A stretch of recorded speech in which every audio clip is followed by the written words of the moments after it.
As I shared with people last night, I will also share with you. I don't know what I have, but I decided that I would not give it to you for Christmas. So I will not be shaking your hand. I'm convinced I have the flu. My daughter chastised me and said, "It is not the flu, you have a bad cold." So I gave her a big kiss. I think in a couple of days she'll be able to tell me. Dr. Oberle. She might be a doctor someday, but not that kind of doctor.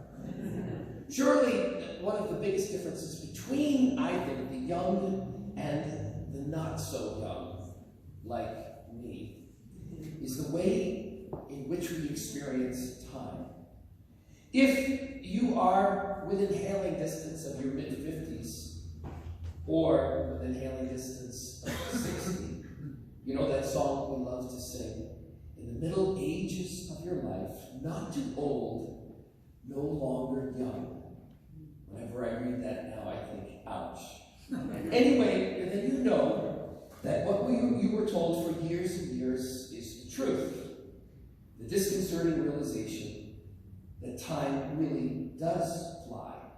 In fact, I'm not going to point anybody out like Chris Bauer, who's my age, because I don't want to embarrass him or anything like that. But I'm sure that Chris experienced just as I have. Basically, from late October until this present moment, time not only flies, it hauls. But if you're young, and really young, the second hand, if they even know what the heck that is, moves at a pace somewhere between a glacier and a snail. We were with some really good friends in Yosemite some years back, and their little girl, all of 3 and a handful of months, was sitting in the back, and she had asked the eternal question for the 2000th time, "Dad, how much longer?" Dad responded with patience tinged with affection. He said, "Honey, we will be there in about 20 minutes. And Sheena, which means, by the way, beautiful face, and she was, and she still is, responded with a response that is worthy of an Oscar. She said, 20 minutes? That means like 9 hours.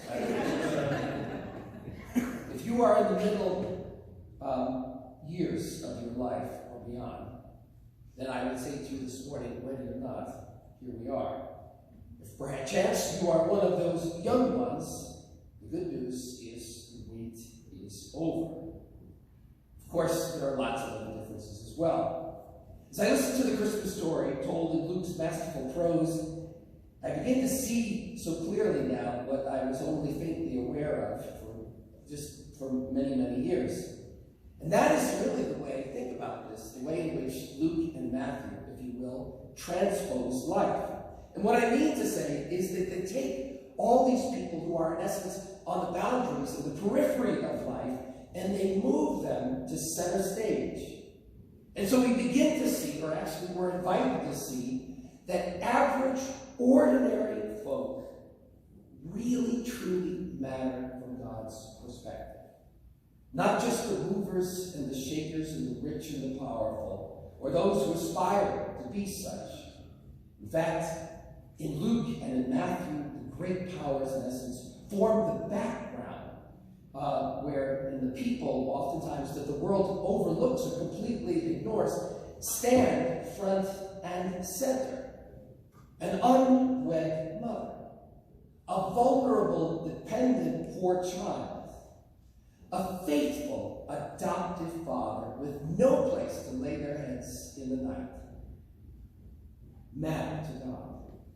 Social outcasts, powerless people. And we have a tendency, and I've made this point numerous times in St. Mark, we love to romanticize them, but nobody romanticized shepherds.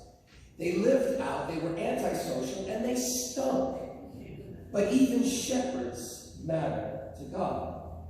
And then as Matthew tells it, the family runs for their life because a paranoid, self-centered megalomaniac named Herod doesn't appreciate his new position on the sidelines of life. And we're reminded that the oppressed matter, all from all times and in all places in the world. In fact, they matter a great deal.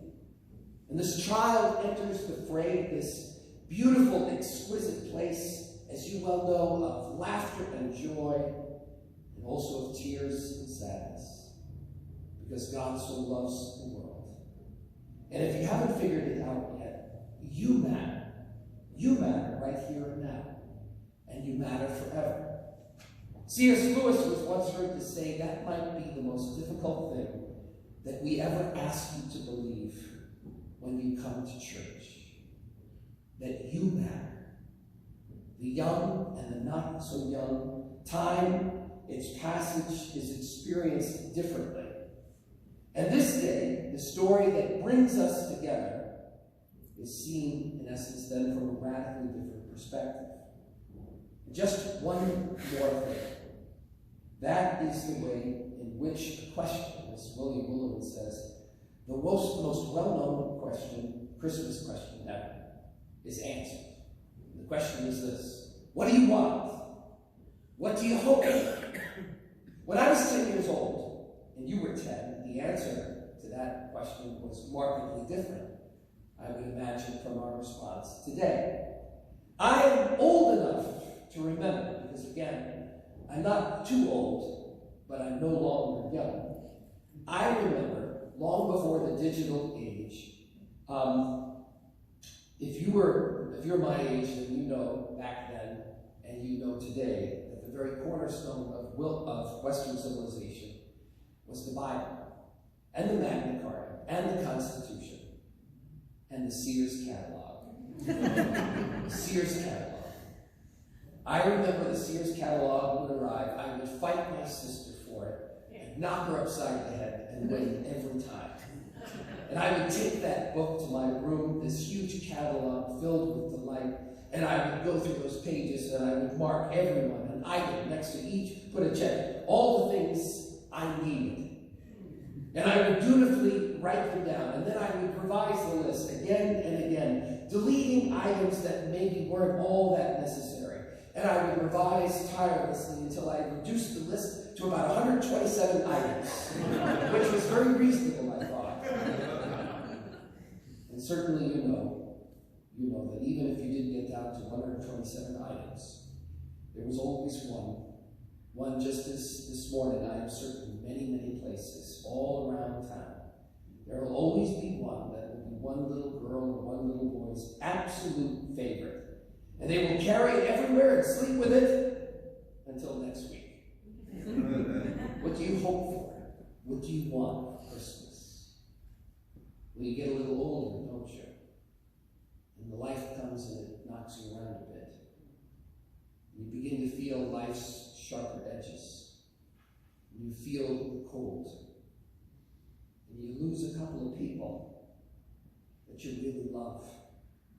And it suddenly dawns on you that what you really want and what you really need can't be purchased at any price. But the most important thing isn't a thing.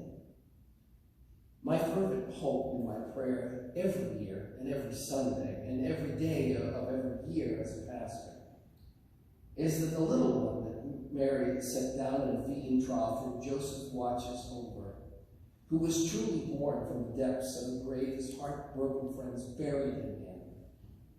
Because of that, and only because of that, it makes it possible to live as a person of hope in a world that sometimes can be cold, in a world where sometimes we do feel life's sharp edges, where we lose people who mean everything in the world to us. As a pastor, my hope tirelessly has been that this Christmas and every Christmas, as we gather here, that we will make room for the one who enters life in weakness and humility amidst the backdrop of all the ruling and posturing powers. That a world filled with relative truths, you will say, here is truth itself. In a world of uncertainty, here is the one thing I can be certain